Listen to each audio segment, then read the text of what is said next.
Each of us has our own unique background and story of how we became a part of Chiefs Kingdom. Our reach is far and wide with fans all over the world cheering on our Kansas City Chiefs. Everyone donning the red and gold has figuratively signed that mutual agreement and come together for one common purpose. For 76,000 of us at a time to descend upon Arrowhead, man our stations, let out our loudest battle cry to the tune of 142.2 decibels, and make that stadium rock until our opponents beg for mercy. We are unrelenting in our pride for this city, these players, and this team. This is the show for the allies, Arrowhead allies.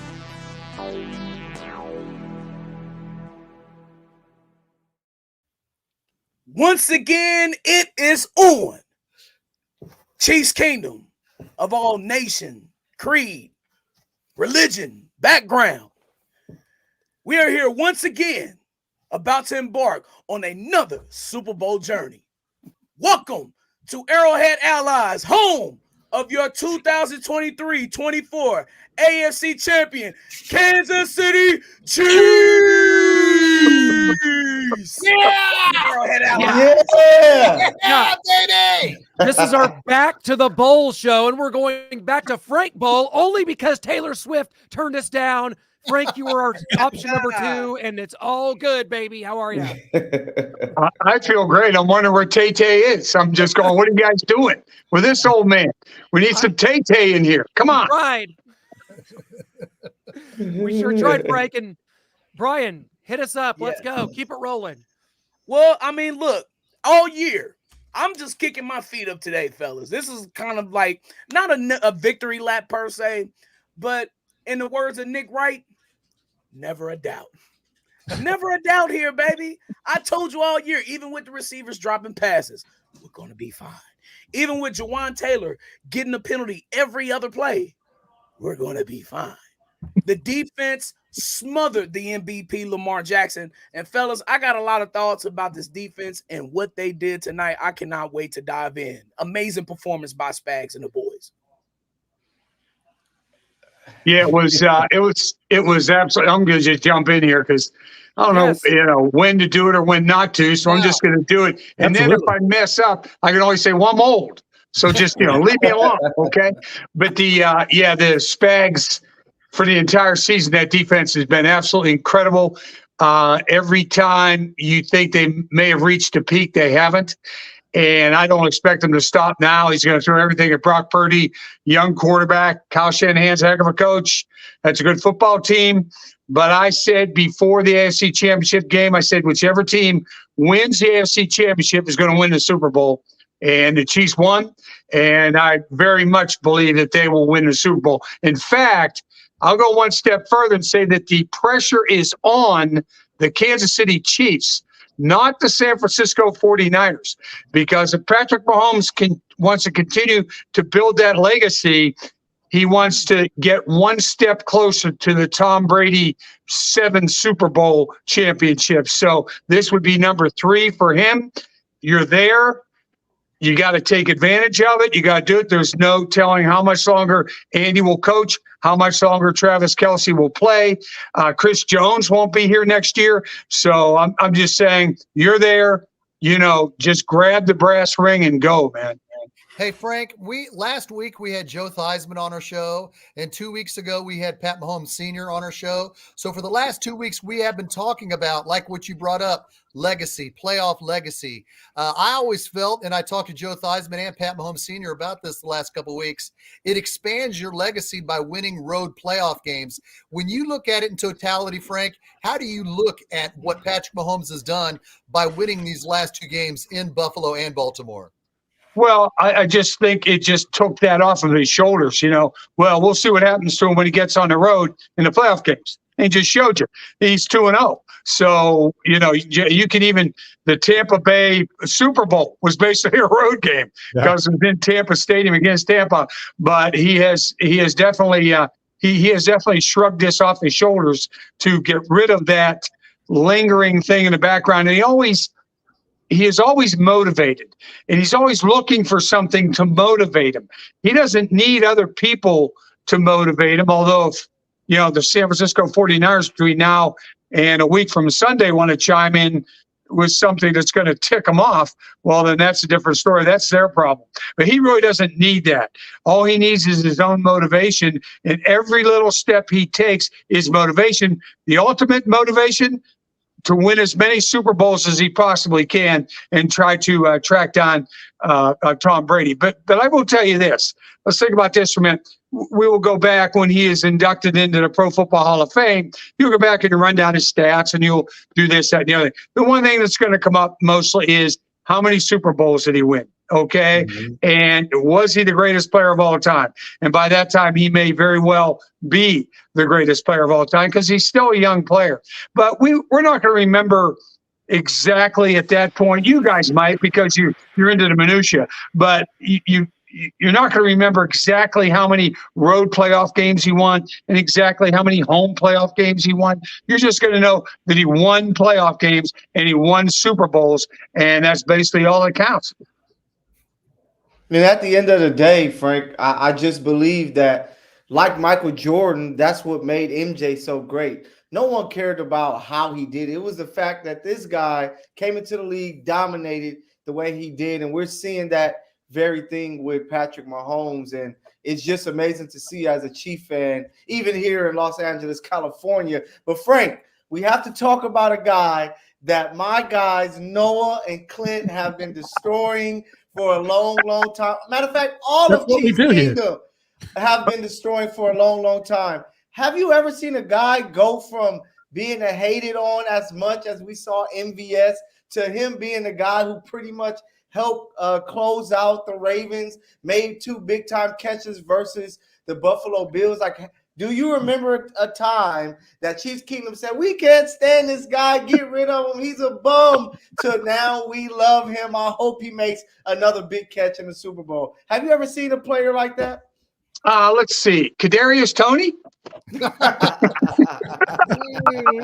We didn't hate him yet last year.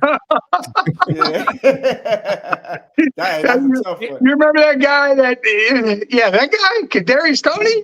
What? The inverse. We loved him for what he did in the Super Bowl, and then now this year we hate him. We can't wait till he's gone. Yeah, right. Yeah. No, but it's true. And MVS has redeemed himself. I mean, he could have. I mean, that last catch he made, you just go, wow. And I know the pass was great, but it was just floated up there, and MVS comes out and had to concentrate. The defender was right in front of him, had to concentrate and bring that football in. Yeah, I think he's done. Yeah, I just think he's done a great job of redeeming himself to this point. And you're right. I have not seen a whole lot of guys hated as much as he has been, but Kadarius Toney was a close second for a while there. Yeah. No redemption yet for Kadarius. We'll see if Andy Reid decides to bring him back into the mix. No, he's not hurt. No, we don't need it. No. So, Frank, you do a podcast called "There's Just Something About Kansas City." Right. I want to ask you about Kansas City over the last 4 years.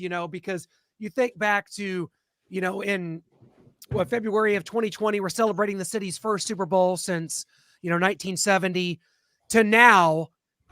It seems so different in just such a short time. I mean, we're talking about going to another Super Bowl 4 out of 5 years, and it kind of feels like a Tuesday here in Kansas City. Whereas after you beat the Titans to go to the Super Bowl back in 2020, the city was abuzz. It was just, the fervor was unreal. Not to say that this has maybe gotten to be a bit of a spoiled fan base. There's a lot of that goes into this. You do this enough and it becomes old hat. But how do you see just this city has changed as the Chiefs organization, as Patrick Mahomes, Andy Reid, the Super Bowls, all this has changed with it?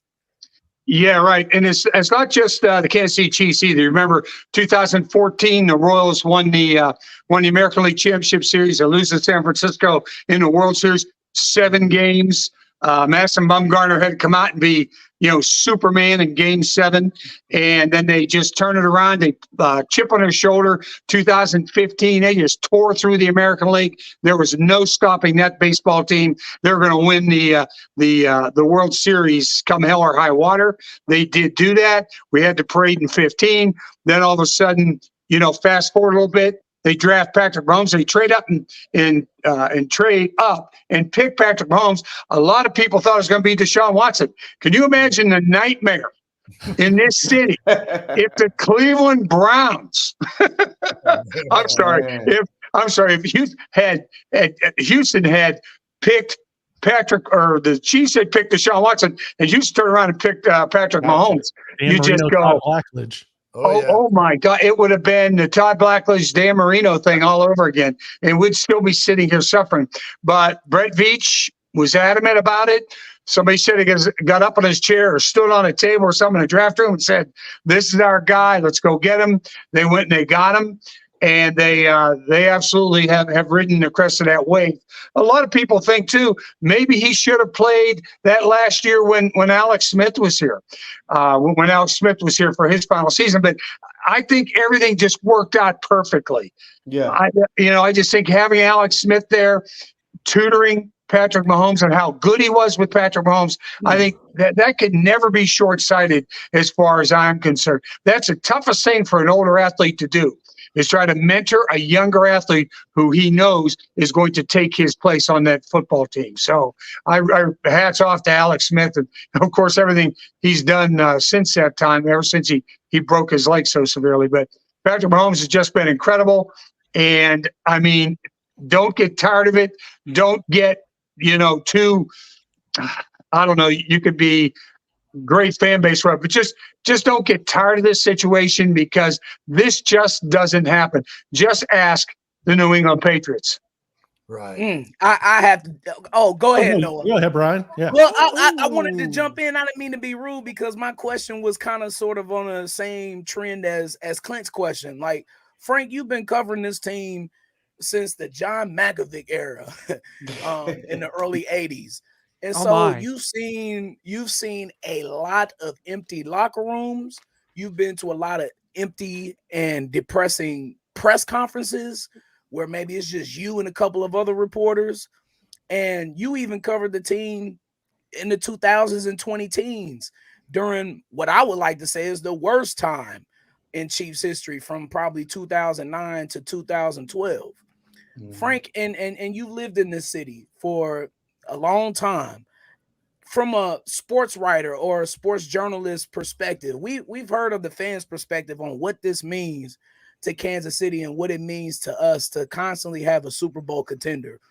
But in your wildest dreams, being in the sports journalism world, Mr. Bowl, did you ever foresee Kansas City having that guy, having the Jordan of the NFL on their team, constantly taking them to Super Bowls? From your perspective, what does that mean?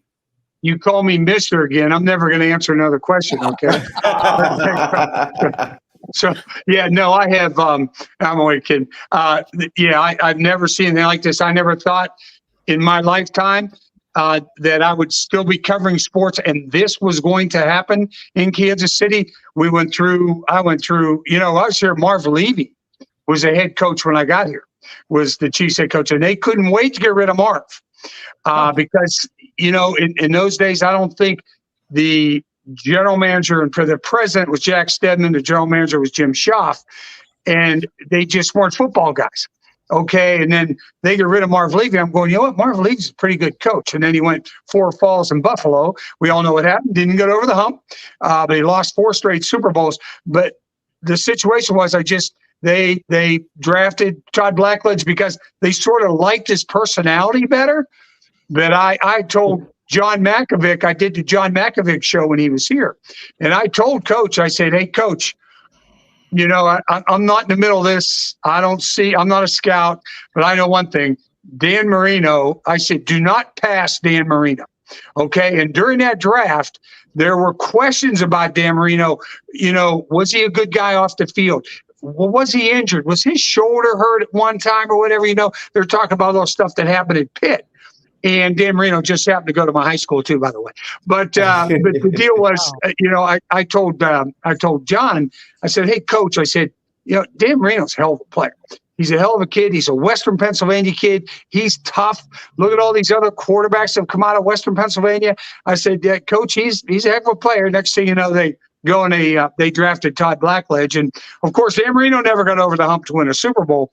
But with John Malkovich and the way he designed his offense, he'd have been a perfect fit with Dan Marino here in Kansas City. And I think they could have gotten some things done instead of John Malkovich. After the first time the Chiefs have been in playoffs forever, they end up firing John Malkovich because a certain kicker decided that they wanted the special teams coach as a head coach instead of John Malkovich, and that was Frank Gans. And it was a disaster from that point until they finally hired Carl Peterson, who just happened to have the opportunity to hire Marty Schottenheimer, who had just been let go by the Cleveland Browns because he couldn't get over the hump in Cleveland.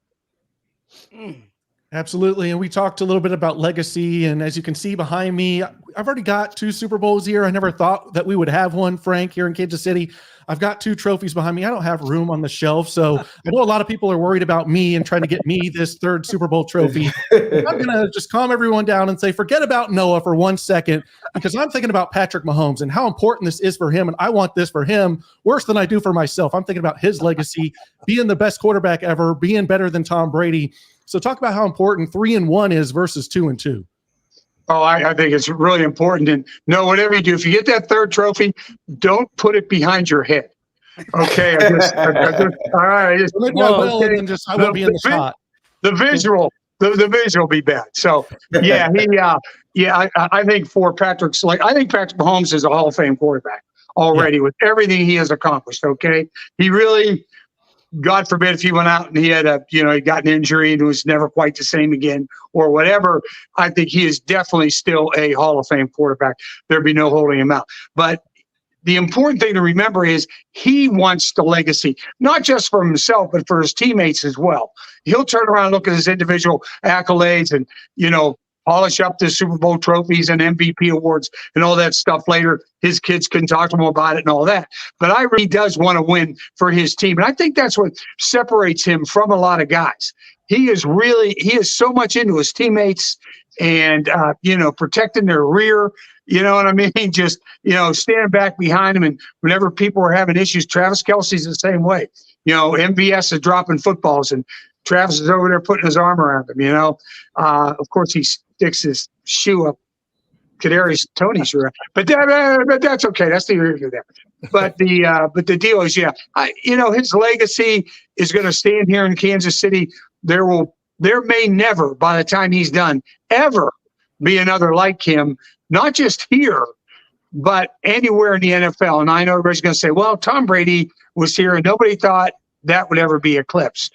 Well, you're seeing a player like Patrick Mahomes come and try to eclipse that, and we don't know if he's going to make it or not. 7 Super Bowls is really hard to do, man. Let's face it. If they win this year, and I believe they'll win on Super Bowl Sunday, it'll be the first time a team has gone back-to-back in 20 years. That team, Tom Brady and New England Patriots. Yeah. So there's still a lot of legacy to be had and, a lot of things to be etched into his career stat list.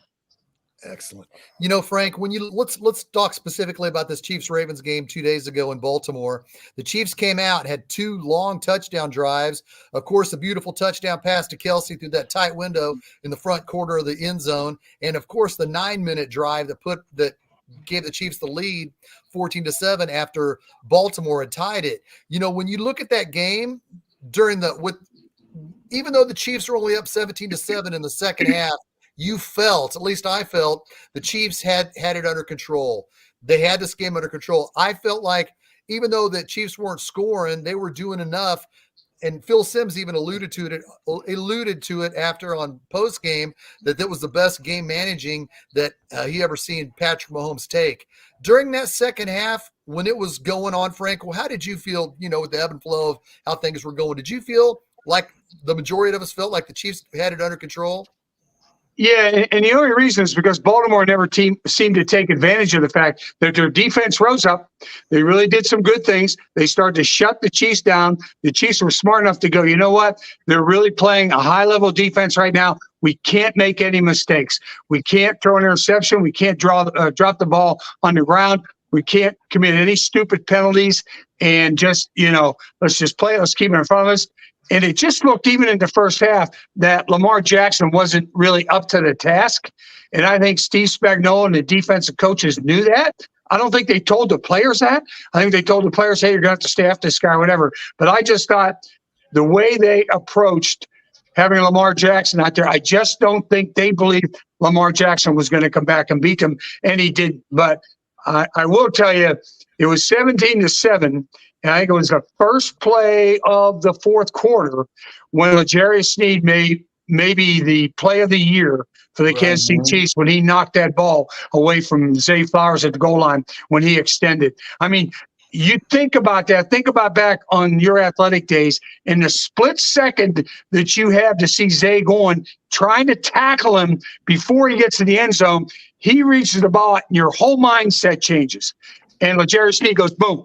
And he says, I got to get that football. And he knocked that football out of there. That was just incredible. Think this way. They score that touchdown. They kick the extra point, and it's 17-14. Lamar now, all of a sudden, the Chiefs now, all of a sudden, they're going to have to re-crank their offense. We're only up by 3. The whole third quarter, we didn't do a thing. Now we got to come out in the fourth quarter, and now we've got to re-crank the offense. Let's get this thing going a little bit. I think they might have been able to do that. Okay, maybe gone down and kicked a field goal to go up 20-14 type thing. Now all of a sudden, Lamar can come down the field, and he doesn't have to force that throw. He doesn't have to throw with 3 defenders right there. And the whole football game is different if L'Jarius Sneed does not knock that ball out and Zay Flowers scores that touchdown. Whole different game. Yeah, and Frank, just speaking of the defensive side of the ball, are people not giving enough credit to the job that Spags has done with his time in Kansas City? Because we know that Trav, we know that Pat, Andy Reid, they're going to be for sure Hall of Famers. But Spags has a chance to win, I believe, his 5th Super Bowl as a defensive coordinator. And the job that he has done, coming into the season, we all were like, hey, this is going to be a really good Chiefs defense that's going to help. Nobody, I believe, expected for them to be possibly the best defense in the NFL all year long, where they're able to rush the passer, stop the run, maybe the best secondary that the Chiefs has possibly ever had with the way that they're performing. Are people underestimating the job that Spags has done for this team with his tenure with the Kansas City Chiefs? Yeah, I think so. I think nationally they probably are. Here in Kansas City, we probably see it a lot more. But nobody really nationally, whatever, wants to talk about anybody but Patrick Mahomes, Travis Kelce, Taylor Swift, and Andy Reid. Okay, that's all they want to talk about in the NFL right now. And Spags is sort of flying under the radar, which is okay with Spags. But there's another thing about that legacy thing. Win more Super Bowls. I don't think there's any doubt that he will be in the Hall of Fame if they can win a couple more Super Bowls and he's still the defensive coordinator. He's going to have to turn it around next year, remember. Chris Jones ain't going to be here, okay? And it's going to be interesting to see what happens there. I think he's up to the task. He'll look at his pieces. He'll design his defenses, to fit that, and then he'll just go from there. But he's just been incredible. Everywhere he has been incredible. Now he's winning more Super Bowls, and that's really, really important to him and his legacy in the league. But I think he has a real chance to be an NFL Hall of Famer as well. Frank, we got to talk about it. First Super Bowl ever to take place in Las Vegas, Nevada. I know you've covered a lot of Super Bowls. Fans are trying to ascend onto Sin City. Media, some of us are going to be down there covering for, I don't know how I'm going to make it a week, Frank. I'm already worried about it. This is going to be a spectacle in and of itself, just trying to make it through a week of media events, parties, and just this overall mystique that Vegas is going to bring. Forget the players. They're staying 25 miles off the strip. Thank God. God bless them. What is this week going to be like for Chiefs fans going, for media? And by the way, you need to come. just tell your wife you'll be right back. It'll be no problem. Come on down. Hey, Clint, just stay out of the strip bars, okay? That's all I'm going to tell you. All right, just Don't have to worry about me. Okay, I just worry about everybody. Yeah, it's going to be funny. Do you know? And I'm sure you remember this. You remember when they built Allegiant Stadium in Las Vegas?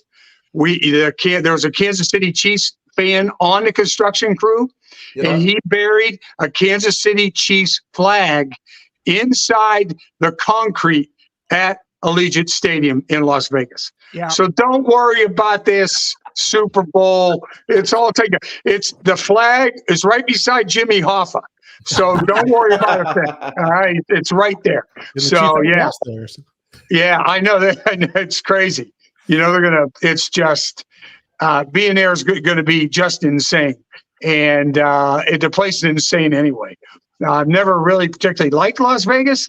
If I'm going to go gamble, go someplace to gamble and then have other things to do, I'd rather go to Lake Tahoe, California, and, do it there instead. But, Las Vegas is Las Vegas. I've been there a few times, and it gets old after a while.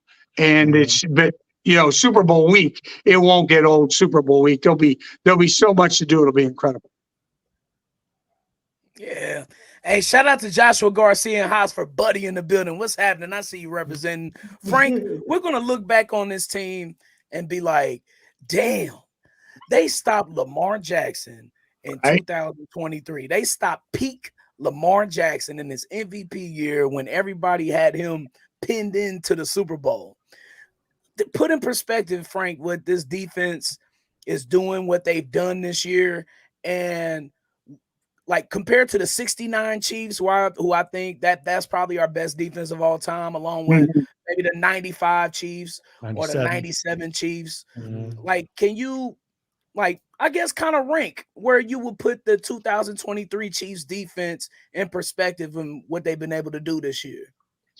I just think when you look at this team, you always have to put it in respect of Steve Spagnuolo knows who is guiding the offense. Okay, he's got Andy Reid and Patrick Mahomes. He knows he can take chances. He knows he can do things that other coaches might not want to do if he didn't quite have that quarterback back there, and knowing that if we make a mistake or something happens or whatever, Pat's got our back and he'll bring us through there. So I think what he's doing is just incredible. Those other defenses were really, really good. Okay, especially that 69-70 Chiefs defense. You look at those guys who were so far ahead of their time. Buck Buchanan, the size of Bobby Bell. Can you imagine? You see Bobby Bell today, you say he could put on pads, go out there and play. I mean, good Lord, just amazing. Willie Lanier. I mean, those guys were just phenomenal. But I think this defense has its share of stars. I think one of them is going to leave. I think you're going to have Chris Jones is going to be gone, but he will probably have 3 Super Bowl rings. He's fine. He's going to go get his money, and I don't blame him. And then you're just going to have to figure it out from that point on. You have to replace him along the front. I think they'll probably find somebody, probably not as good as he is, but they'll find a way to get it done. And as long as you have that kid playing quarterback, I think that you're always, if you're on defense, you always have in the back of your mind, let's go 100%. We're going to go after him. We're going to blitz him like this. If he beats us, he beats us. But we got number 15 back there ready to, after the kickoff to take it down the field and save our butt. Hey, Frank, we've all heard, and you alluded to it with Kadarius Toney and his Instagram story that he put out there for the world to hear 2 hours before the Chiefs played Baltimore. The Chiefs have this week to deal with it, because if the Chiefs don't deal with the Kadarius Toney situation this week, next week it's going to be a distraction, because you're going to have all the media asking the Chiefs wide receivers, what about Kadarius Toney? What's going on? Why did he say this? What did they do that? My question to you is, do you think Andy Reid will address Kadarius Toney this week so it doesn't become an issue next week? I know in his on Zoom he did well. On Zoom on Monday he said, "Well, I haven't heard the whole thing yet. I don't know anything about it." Do you think Andy Reid will address Kadarius Toney this week to get ahead of it before they go to Vegas? Yeah, I don't think there's any doubt about it. Now, remember, the national media will be here this week anytime Andy and or the players are available. They're not available very much this week. They're going to have a couple of days of stuff. And this is the time for them to get all the distractions and everything else out of the way. Answer some of the questions about Taylor Swift. You're not going to get away from those questions in Las Vegas, about Taylor Swift. So get everything else done. Get it out of your way. You're already going to put in your game plan and get some serious work in here in Kansas City before you go to Las Vegas and have to deal with the media day and everything else that surrounds the Super Bowl. Best thing is the Chiefs know exactly what to expect because they were just there. It's been a while for San Francisco, and I think maybe is it 10 San Francisco players are still there that played in that Super Bowl game against Chiefs. I think it is 10 guys, including Coach Kittle. But the quarterback's new to this. He's done a really nice job. I think that kid has a terrific future. I just don't think he's going to get it done against Spags defense on Super Bowl Sunday. Frank, last thing before we get you out of here, can't thank you enough for your time. Always so gracious. We got to ask you how you're handling being the villain. Did you ever think you would be here? Obviously, it was the Patriots and their Spygate, Deflategate, but now people are accusing the Chiefs of cheating. They got the refs on their side and Taylor Swift. It's written in the script. So how are you just handling being the villain of the NFL, and how sweet is it that finally it's the Kansas City Chiefs' turn? It's great. Now, I went to school in Philadelphia, right? I'm from Pittsburgh, but I went to school in Philadelphia. You know how the Philadelphia media is. Every time the Chiefs have lost this season, my guy who's on radio in Philly calls me on the phone and says, "Hey, man, can you come on at about 1:45 this afternoon Central Time and talk about the Chiefs?" I said, "Oh, yeah, sure. No, I know exactly what's coming." Andy Reid. Andy Reid is going to have to. Oh, Andy Reid. They've been talking like this for like 3 or 4 years. It's unbelievable. And every time they come on, they want them to fail. Okay, they just don't want to think that Andy couldn't get it done here. Look what he's doing in Kansas City. What the heck's going on? So they never want to give Andy any credit whatsoever. And I'm expecting a call later tonight. He usually calls on Monday night for a Tuesday, and he's going to call. They won, but he's going to call and say, "Well, you're so lucky. A penalty, and then this and that." I think these guys, it's great. It's just you know what? Embrace the hate. I mean, just embrace it. Just gather it up and just gobble it down. It's great. This is what New England was going through the whole time. Not only were the Patriots great, but the Bruins are great. The Celtics are great. The Boston Red Sox were great. Everybody was great in New England for a long period of time. So let's just take this, enjoy it, because someday it's going to end and they're going to have to rebuild and start over. Oh, God.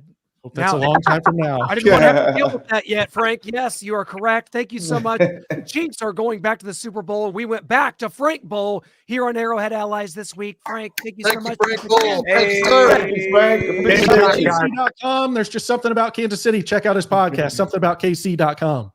Thank you, boys. I appreciate it, man. And after 3 times, he is adept he knows StreamYard like the back of his hand now, guys. Schedule him right now. Takes me 3 hours to do this stuff. Give me a break, will you? Thank you, Frank. Thank you, Frank. Thank you so much. It was an honor. Thank you. There it is, guys. Arrowhead Allies. I cannot tell you what we're feeling. This is a group hug. Last week we had some words between each other. We're like, hey, this McCole Hardman thing, whatever. Hey, it doesn't matter when you walk Brian out. said McCole Hardman's a weapon. Andy Reid disagreed because he kept him off the field. He played one snap. He played we're one right snap. about that one. But what this is at this point, guys, is a chance for a big group hug, because this is what we've been talking about. This is what we've worked for. This is what we strive for. When I say I wish we knew when we were that we were living in the golden years, when we were actually in them, and we are right now. Brian, I know you've got something to say about this defense, and I've been one that said, kind of controversially, I don't know if I want a good defense. This team was 8-6. It looked like it was going off the rails. I was like, well, this defense isn't going to get us to a Super Bowl. Oh my goodness. Here we are. And now as we sit, this Kansas City Chiefs team, as we sit today, is the hardest team to punch out of this tournament that we've had yet under the Patrick Mahomes era. Brian, hit me one time. Man, look, the performance that Chris Jones has put on during this postseason during crucial times, it's unheard of. Deion Dawkins was talking last week with the Bills about good luck, Pat. Guess who was the one that fell in Josh Allen's lap during that interception that sealed the Bills' fate last week? Chris Jones pushed Deion Dawkins right in his lap like he was Santa Claus, completely disrupted the play. You look at the game this week against Baltimore. Chris Jones was doing the same thing against the guards and the interior linemen against Baltimore. Lamar Jackson couldn't do anything, and it wasn't just Chris Jones. It was really the entire D-line. George Karlaftis, that man is a monster. His motor is like equal of Tamba Ali, but he still has like the aggressiveness and the fight and the impact of like maybe like a Justin Houston. Like his impact on that game was unmatched.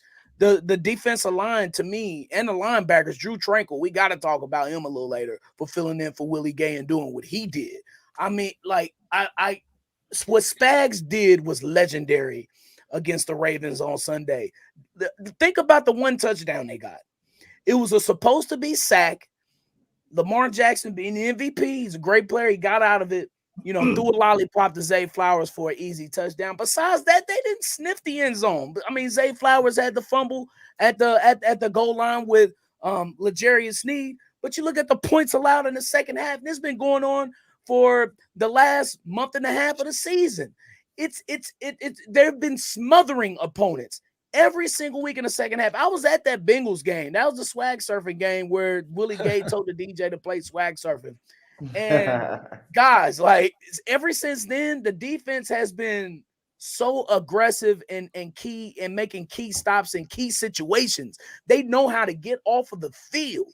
And that's been the key to me during this postseason run with Patrick Mahomes, is the ability for the defense to almost whenever you need it, to get off the field on those crucial times during crucial games. Because Frank Bowl was right.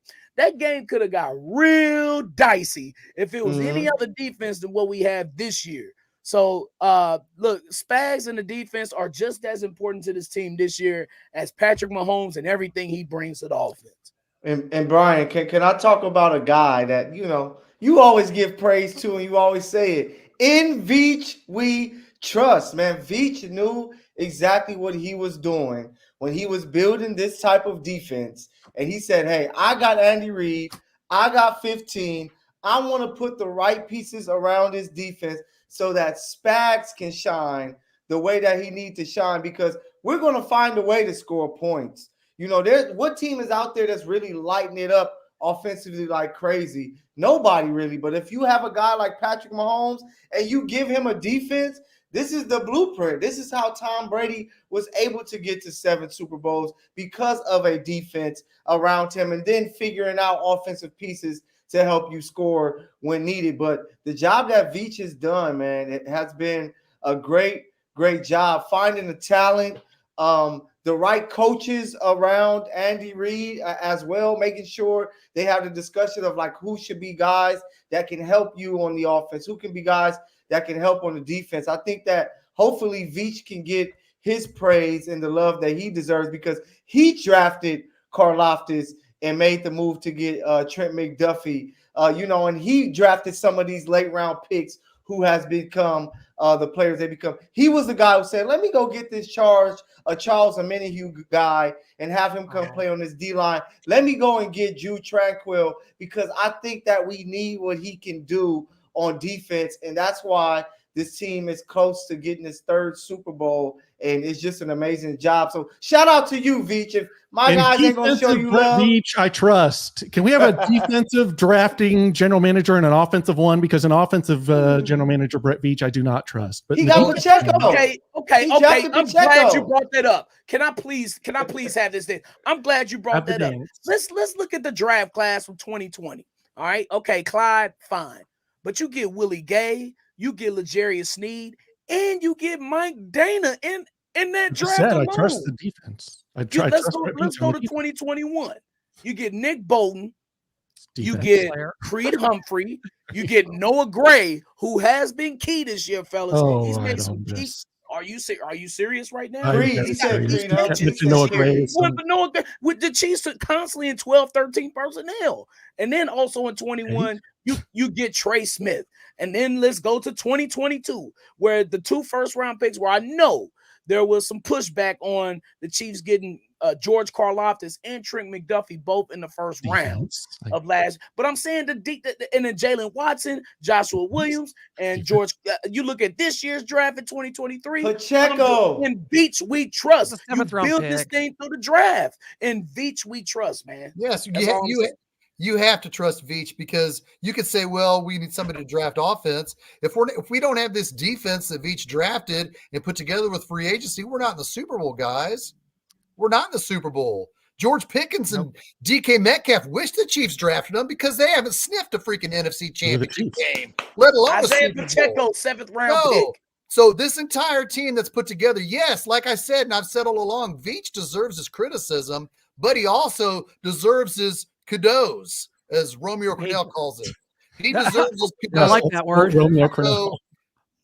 Veach deserves his credit, man. He does. And he keeps saying, and I keep thinking Veach is thinking of Noah. Veach is thinking of Noah, because that is at the press conference after pissed me off with the receivers. Just listen. He said it. He said, did you see the press conference after the game, Noah? No, I don't watch anything. Veach got up there and he was talking about how great things were, and then he threw in a little snippet. And there were some things we tried to do to trade up in the first round to get a wide receiver, but we were happy to stay where we were at. He keeps putting in those little snippets, Noah. So Brett Veach is listening. You know what I call that, Shane? I call that too credit. That's called too big for your britches, is what that's called. And I saw it on full display at the Combine last February when Noah Groniger, the man to my left, held his feet to the fire and said, well, what's this? What are we doing? What kind of receivers do you like, my friend? At this point, it's all water under the bridge, because like I said, this is the hardest team to punch out of the tournament that the Chiefs have had since these playoff runs began back in 2019. And so for that, I mean, it was controversial. I said, like, I don't know about this whole playing defense thing. It's not as exciting. It wins. You're laughing at me. And when we were 8-6, you were having a lot of fun, everybody. We were Worst regular season of Mahomes' career with this. We were having fun. We were having fun. Yeah, we were having fun. We're in the Super Bowl. I just said that this is the toughest team the Chiefs have had to knock out of the NFL playoffs since 2019. When we rewind back to Christmas Day, when the Chiefs handed the Raiders 14 points in 7 seconds, that was a low point. Did that cleanse this team? Did that force the addition by subtraction that we saw offensively? Did it force the defense to ratchet it up just that much more? Whatever happened, magic has returned to this city and this franchise, and that's all that matters. The nitpicking, we don't need it right now, right?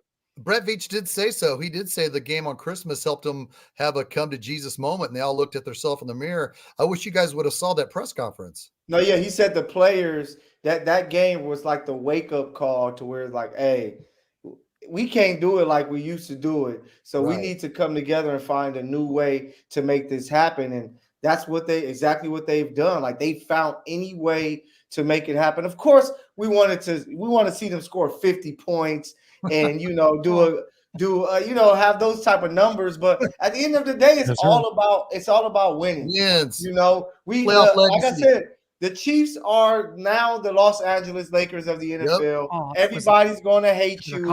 The Lakers went from Shaq and Kobe, where everybody like, we love this, to where they had some rough patches, but then it was a new look with Kobe and Gasol and those guys, and it was different, but it still led to championships. And at the end of the day, that's what matters. And Veach knows more than we do, because if it was us, we would draft receivers every round, just have all these weapons for Mahomes.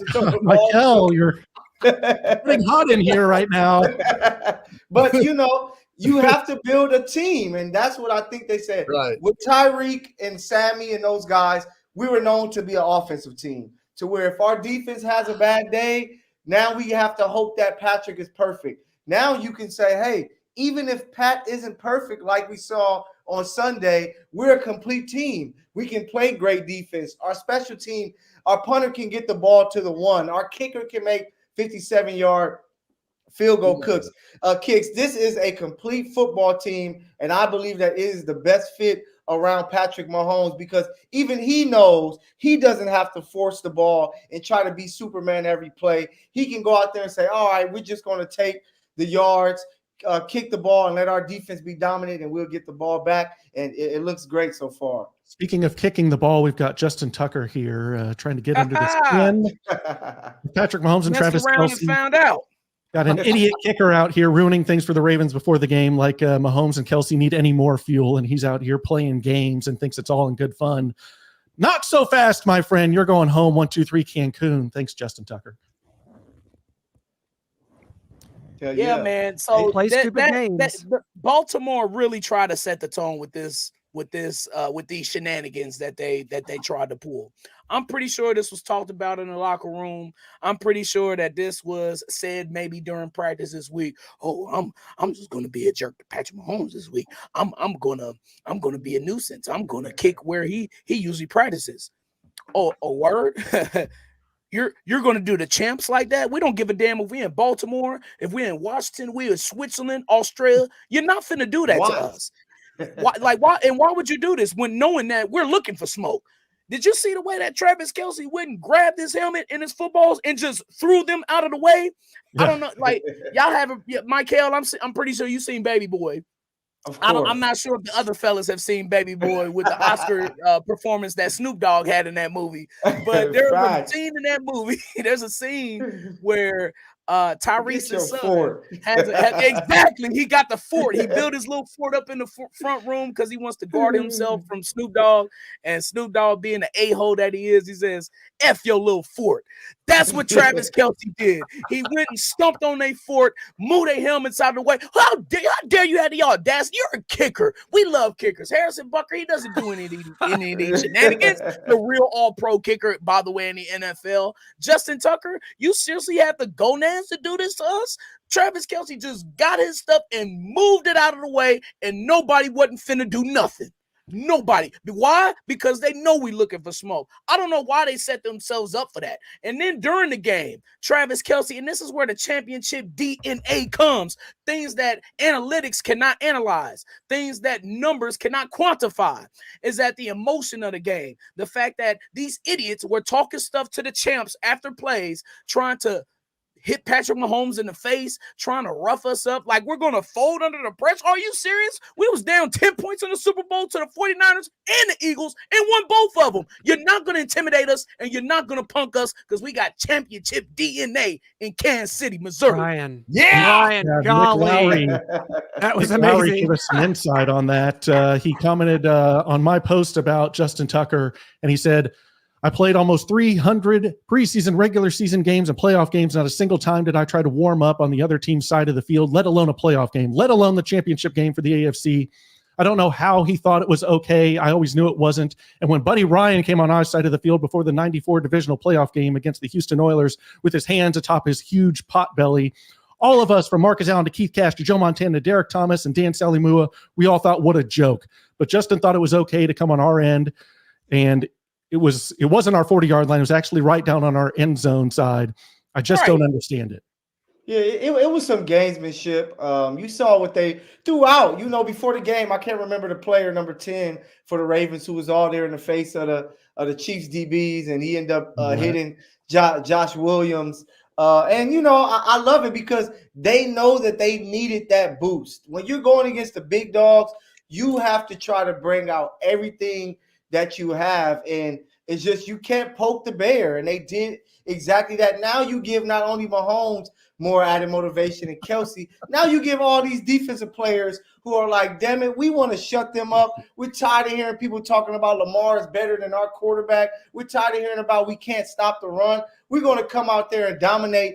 And hey, I have to give a shout out to that front five, man, because coming in, we didn't know what it was going to look like with no Joe Tooney, and they were going against the number one defense. You heard about Roquan Smith talking all this craziness and things like that, but that front five did a great job. They were physical. They were smashing guys into the ground, finishing the plays. They protected Pat any way that they can. It was just a beautiful game watching the front five play. And that's why the confidence level for the Chiefs going into the Super Bowl is so high, because it's like everybody is playing like dogs, and they're not satisfied with just winning the AFC Championship. They're like, we want to win another Super Bowl. We want to do something a team hasn't done in 20 years, and this team is fired up and ready to go. Hey, Noah, can you go back to that picture of Nick Lowry?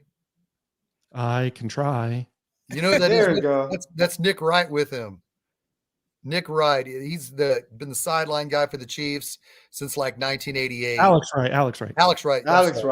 I was about to say, not FS1's own. Yeah, I was like, what? Like, Nick? Yeah, that's Alex Wright. I love Nick Wright so much, man. Alex Wright, he's sometimes Chiefs for a long time. He's a good guy. Absolutely. And you guys can keep talking. I'm just going to play some of these plays. Kelsey touchdown, some of these crazy plays with Zay Flowers. But you guys can just talk through it and say what you need to say. Let's look at this. Looks like this Davis. Hey, if you look at that play, oh my God, it's gone off the rails. And fellas, who are they talking about all week trying to guard Travis Kelce? Who all week? 14, and he got mossed. He got little buoyed. Boom. That's what Hall of Fame players do. If you look at that play to Kelce, that play was the same play they ran against the Buffalo Bills to win the game in the 13 seconds game. In overtime, yeah, and it was the same exact route. It was a back shoulder at the pylon, the same exact thing. But you got Pat, man, and Pat, he trusts 87. And when people thought he was washed, 87 got that week off, and everybody was killing him for taking it off. It's a will to win right here. Yeah, it's just greatness all around from both of the guys. And man, will to win. Oh, hey, run that again, Noah, please. Run that play again. Because we have the right to that clip. Look how long Patrick has the ball up when he's trying to throw it. 8 seconds. Look how long he has it up. He has it up, and he just threw it up for Travis. He literally just threw it up. Look at this is a better view of it. And look how long he has that ball up, ready in a cock position, ready to throw when defenders are on Patrick Mahomes. He's just waiting for Kelce to make the right move to the other way. Watch. That front five, they were working. Right here, he has the ball up. Look, he just threw it up. Kelce was going the other way. Yeah. How do you defend that, man? Then we got the Ravens big play here to Zay Flowers down the field. L'Jarius Sneed said he got a little bit lost. Let Zay Flowers get behind him. Also said he wasn't aware of the taunting. He's like, I didn't even really realize he like. And what I didn't get was why Zay didn't just sprint for the pylon. It seems like if he would have said one cut and go, that he would have had a better chance of scoring. But shout out to Sneed. I saw somebody say it. I think it was on X, Twitter, whatever we want to call it, that the Chiefs have the two best tackling DBs in the league with Sneed and McDuffie. So Sneed made that play. A lot of guys are getting cooked. It's a touchdown and it's over, but then you have a chance to make a play. Sneed makes the play. Woo! McDuffie representing, Southern California, baby, go and gets the ball. But man, that defense is special. And even with a Minihue going out, they still were able to pressure Lamar Jackson with Mike Dana being on the field more. Wharton, who stepped up and was on the field more, making plays. Like it's here's just your a lot MVS of great love. Things. MVS. Oh, yeah. Get it 11. Playoff MVS. Get your tickets now. Hey, MVS last year. Tickets available now. MVScelebritysoftball.com. And MVS stands for Mr. Very Special because he steps up in big time moments. Mr. Very Special. He was like, hey, I'm going to beat this guy. I'm going to make this catch sitting down so that no one can understand that I am a player when it matters. And that's what he did. Shout out to MVS, man. I understand. I bought his jersey. There's me. Yeah. That's a Gerback jersey. No, it's Otto Scantling. I'm a huge fan. That's a good. That's crazy, jersey. man. I'm happy for MVS, and he was able to I guess quiet his haters. He did have a bad season. But it's similar to last year. He had some rough patches during the season last year too. I remember the Colts game. He missed a wide open pass from Patrick earlier in the season. But man, I also remember that Jaguars game in the playoffs where Patrick was out for what was that, half of the first second He quarter. missed a drive, yeah. And he came up and made some plays. Even when Patrick had the high ankle sprain, when he came back in that Jaguars game, I remember him making a tough catch in the end zone for a touchdown in the Jaguars game. And there have been a couple other special plays MVS has made. But look, I ain't gonna lie to you, fellas. I was shocked. I knew we were throwing it.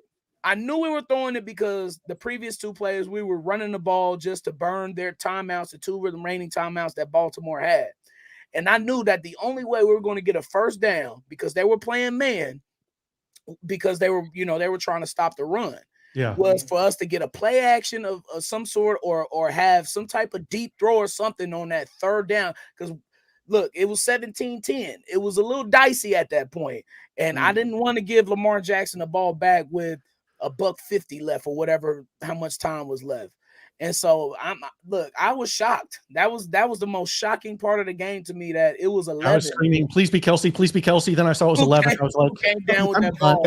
And look, that was a hell of a play by MVS. In all seriousness, he had to contort his body. He had to turn and adjust to the ball. A perfect throw by Patrick to beat that coverage. That play really could have gone for a touchdown, in my opinion. But you know something? When it's time to put Patrick Mahomes in the Hall of Fame, we're going to see Patrick Mahomes throwing playoff passes to Sammy Watkins, MVS, in more than one game. There's going to be a plethora of highlight film to Sammy Watkins and MVS, because you know what those two did? Despite Sammy Watkins missing freaking every other game with the hangnail, he delivered in crunch time. You know what MVS did? He delivered in crunch time as well. So when we're putting together that Hall of Fame highlight reel for Little Pat, it's going to include MVS and Sammy Watkins, regardless of how they came up short in those regular seasons. Praise to both of them. I like it. I like it, baby. Guys, we're not going to get into the matchup. That's going to be next week. The San Francisco 49ers.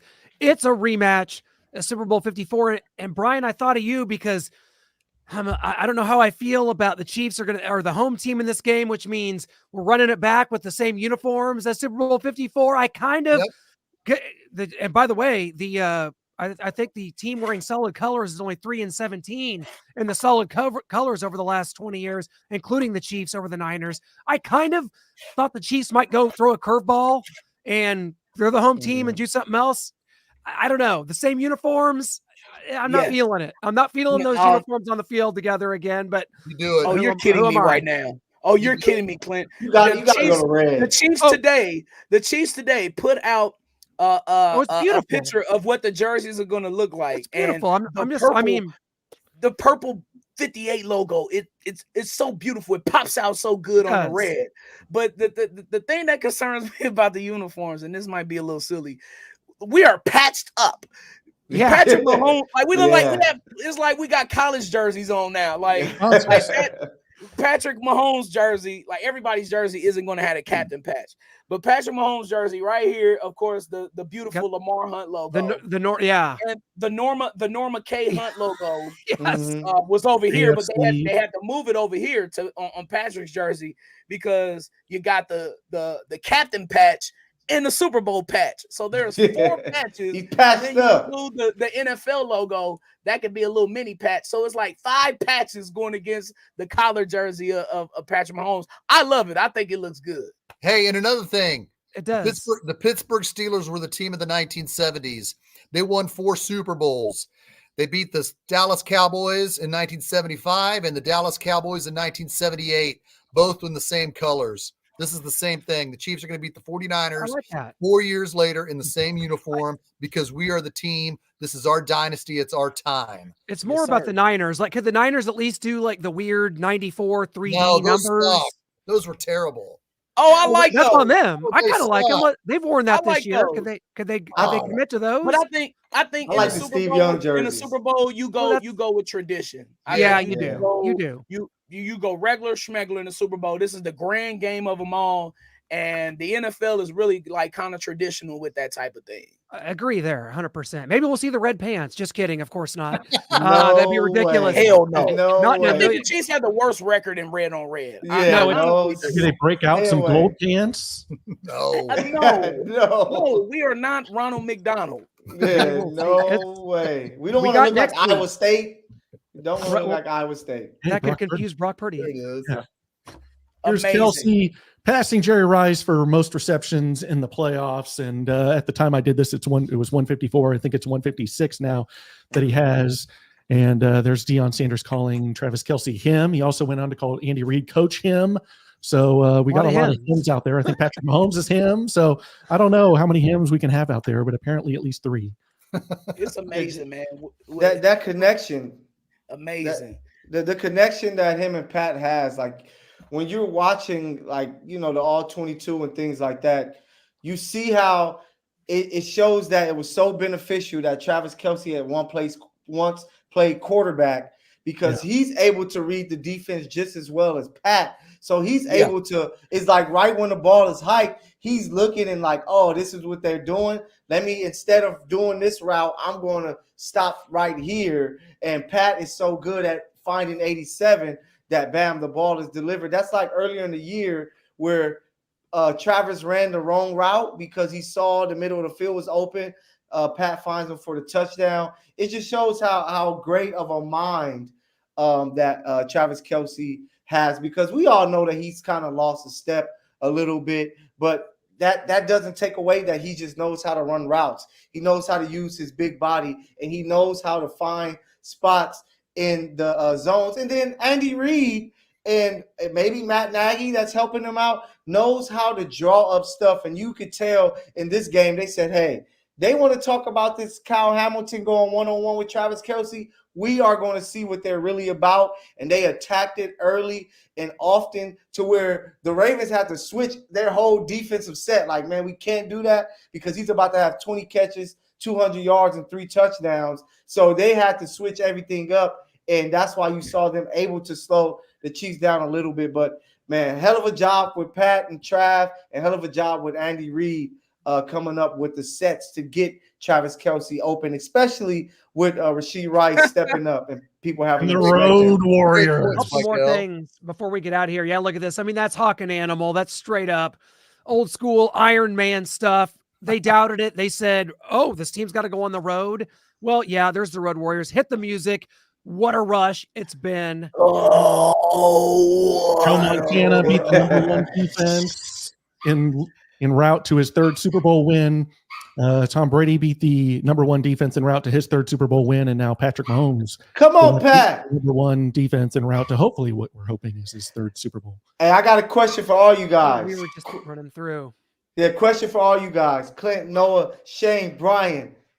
Top 5 duos of all times. Travis Kelce, Mahomes, are they in there?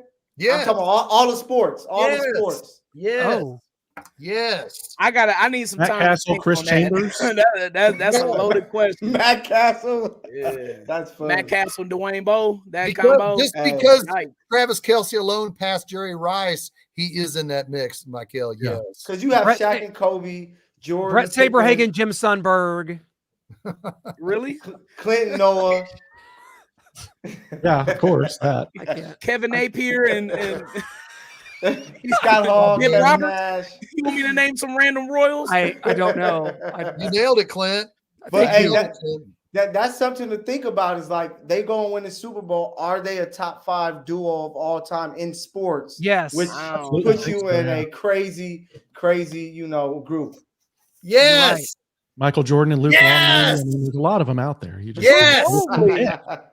Yeah. Oh my God. We're gonna end this pod soon. Y'all drunk. It has is gone. one I of will the agree that it's gone off the Celebrating, rails. baby. The Bengals Anybody are but the Jamar Chiefs. Chase saying anybody but the Chiefs, and now the Chiefs are in the Super Bowl. So I hate to hear that his offseason is ruined. And Ryan Clark Okay. says if there's anybody out there that can compete with Patrick Mahomes, it's Joe Burrow. People are forgetting him because he got injured. But if there's anyone, he said that Mahomes is the GOAT. He's the best. No one's in his class. But if you are going to throw a name out there, it is Joe Burrow. I agree. No. What has Joe Burrow done? Joe does win Burrow a championship has game, went go to to the Super Bowl. one Super Bowl, has no MVPs, has no heart. He hasn't done anything. And it's been to get tight in Cincinnati. With this contract he has, it's finna get tight. T. Higgins, he's finna get up out of there. All right. Why does Joe Burrow belong? Nobody belongs in the class of Patrick Mahomes. Well, Because no, only 2 guys. Nobody. Maybe Only two guys beat Nobody. Brady. when you guys are on Radio Row next week, maybe you can get Joe Burrow on there to talk about how he feels about being in the mix. That would be our second hopefully. interview with Joe. We did an interview him back at Yeah. SEC Media Days 2019. The reason being, Brian, we've been trying to fabricate a rival for Patrick Mahomes now for 6 seasons unsuccessfully across the league. Baker Mayfield. You know who his rival is? You know who Patrick Mahomes' rival is? Josh Allen, Tom Brady. No. himself, The league. his receivers. The NFL. He's only competing against himself. Nobody's in this I man's agree. class. Yeah. It's like Jordan in the 90s. Like all of these guys together. And you know, this is what I made. This is the point I made on the Blitz. And this is why we're watching Michael Jordan right now. Is because when you look back on a career, let's do a little NBA comparison here. When you look back on Jordan's career, Barkley, Ewing, Peyton, Kemp, Reggie Miller, whoever, name them. Barkley, Karl Malone, Stockton. Come on, man. They have no hardware because of one man, because of Michael Jordan. This is the same thing that's happening. Right, we're seeing it in real time again right now. Lamar Jackson, this should have been his year to win a bowl. Ain't happening, fam. Justin Herbert, maybe his time will come later. I don't know, but he's empty. Burrow had a chance. He's empty. Josh Allen had a plethora of chances. He's empty. Okay, Baker Mayfield, you name them. They don't have a chance. We're watching Jordan right now, and the thing that why I compare Patrick Mahomes to Jordan is because Jordan stopped people from winning championships in his era. Patrick Mahomes is doing the same thing. You can't do nothing but respect it, baby. Hey, so Vegas, we got to meet up, right? Vegas, I'm gonna be there. Absolutely. I mean, Brian's gonna be coming down as well, and I mean, Michael, you're gonna be there, and the last thing, kind of before we have to go, is Pro Bowl predictions. We're gonna keep the Niners thing for the Radio Row when we're there, when we're in Vegas. So, Brian, if you want to start off with dodgeball. Is it AFC, NFC? We're just picking. I'm joking. You're definitely not doing that. L'Jarius Sneed snubbed again. L'Jarius Sneed not on the roster once again, even though Peyton Manning picked him to the roster. I'm pissed. Oh well, AFC for everything. We play in Super Bowls. I forgot. When it comes to the Pro Bowl, I'm a big AFC guy, excluding the Raiders and Broncos. I guess they can, they can play on the team for one game. But yeah, and the reason I'm like that is because of the AFC is the AFL, and here in Kansas City, nobody represents the AFL more than us because we were the team of the AFL. We were the winningest team in the AFL. We won the most championships in the AFL. The AFL was created by our founder, the Honorable Mr. Lamar Hunt. So, baby, I'm AFC, AFL to the bone. Word. Super Bowl 58 preview next Tuesday night as we head in to Las Vegas, to Sin City, to Super Bowl 58. Hey, no, Clint, hold on. One more thing before we go. So since you guys are all four going to be there, is it going to be all four of you on one screen and me sitting here in my basement by myself? Shane, you would ask something like that if we're trying to go off the air. But I also want to make sure that people subscribe to us on Starcade Media on YouTube.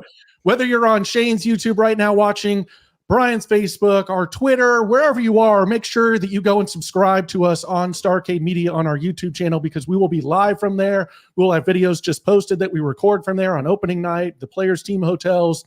So we're going to be all over, but 100% you will find all of that on Starcade Media on our YouTube channel. So make sure you head over there so you don't miss anything that we've got for you. And as Clint is desperately saying, we are out of time. Last thing, kick some ass. Go. Kick some ass.